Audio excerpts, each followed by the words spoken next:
ज़हर ज़िंदगी ड्रामे जी 251 क़िस्त में छा थियण वारो आहे ऐं ज़हर ज़िंदगी ड्रामे जे अदाकारनि खे हर महीने केतिरी पघार मिलंदी आहे। जेकॾहिं अव्हां बि इहा ॼाण हासिल करणु चाहियो था त मुंहिंजी वीडियो सां एंड ताईं गॾु हूंदा।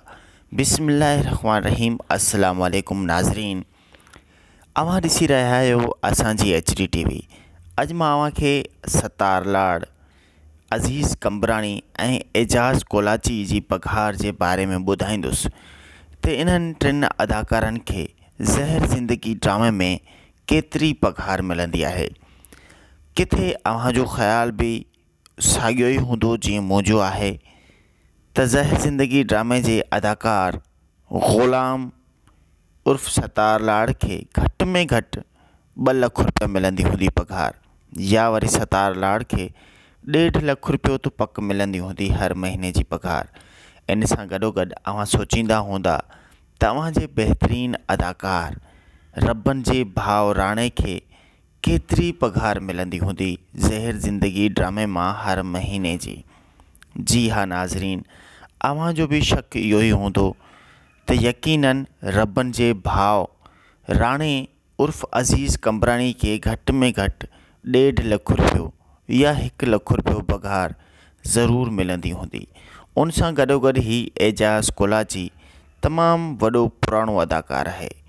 जीअं पुराणा नोट हूंदा आहिनि रुपए 2 रुपयनि जा, अहिड़े ई क़िस्म जो तमामु पुराणो अदाकार आहे एजाज़ कोलाची। पर ज़हर ज़िंदगी ड्रामे में वारिस जो किरदारु करण खां पोइ हिन ॿारहाड़ी ड्रामे मां तमामु घणी शोहरत हासिल कई। इन खां अॻु बि एजाज़ कोलाची जा केतिरा ई ड्रामा हुया KTN ऐं ॿियनि निजी चैनल्स ते, पर उन्हनि में हिन जो नालो एॾो मशहूरु कोन थियो। पर जेके सीनियर अदाकार आहिनि उहे एजाज़ कोलाची खे बाय नेम सुञाणींदा आहिनि। पर शायदि अव्हां हिन खे वारिस ख़ान जे किरदार सां सुञाणींदा हूंदा ऐं ओठे जे सोट जे नाले सां सुञाणींदा हूंदा। जी हाँ नाज़रीन, हीअ बि पुराणो नोट आहे, फ़िरौन जे दौर जो अदाकार आहे।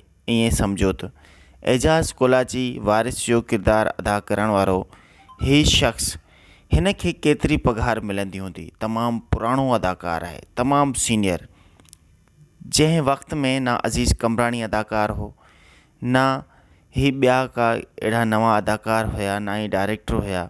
उन वक़्त जो ही पुराणो अदाकार आहे। सो हिन खे घटि में घटि मुंहिंजे ख़्याल में त 2 लख रुपया पघार ज़रूरु मिलंदी हूंदी। जी हाँ नाज़रीन, ही कमाल ख़ान खां बि पुराणो अदाकार आहे।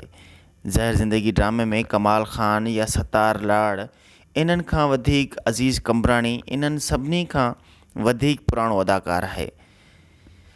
ज़हर ज़िंदगी ड्रामे में एजाज़ कोलाची खे घटि में घटि जेको मुंहिंजो अंदाज़ो आहे त 1 लख रुपयो पघार मिलणु हुन जो हक़ आहे।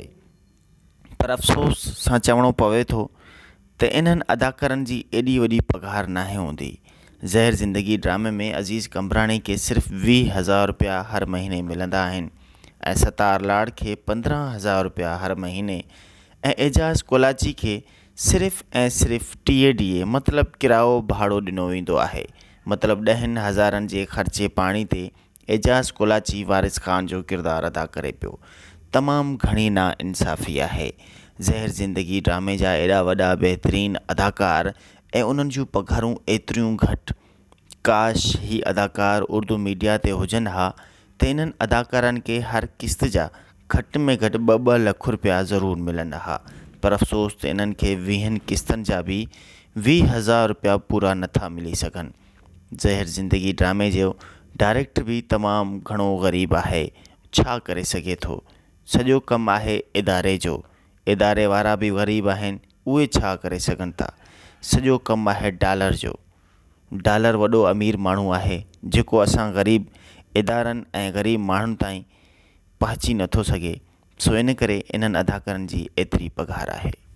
जेकॾहिं वीडियो पसंदि आई हुजे त असांजी HD TV खे सब्सक्राइब ज़रूरु कंदा। पंहिंजो रखंदा खोड़ सारो ख़्यालु। खिल भोग सां गॾु सुठी इंफॉर्मेशन ऐं सची पकी ठकी इंफॉर्मेशन अव्हांखे ॾिनी आहे। पसंदि अचे त हिन वीडियो खे लाइक बि ज़रूरु कंदा ऐं हिकिड़ो सुठो कमेंट बि, पाण जीअं तव्हां पाण सुठा आहियो अहिड़ो सुठो कमेंट बि ज़रूरु कंदा। अल्लाह हाफ़िज़।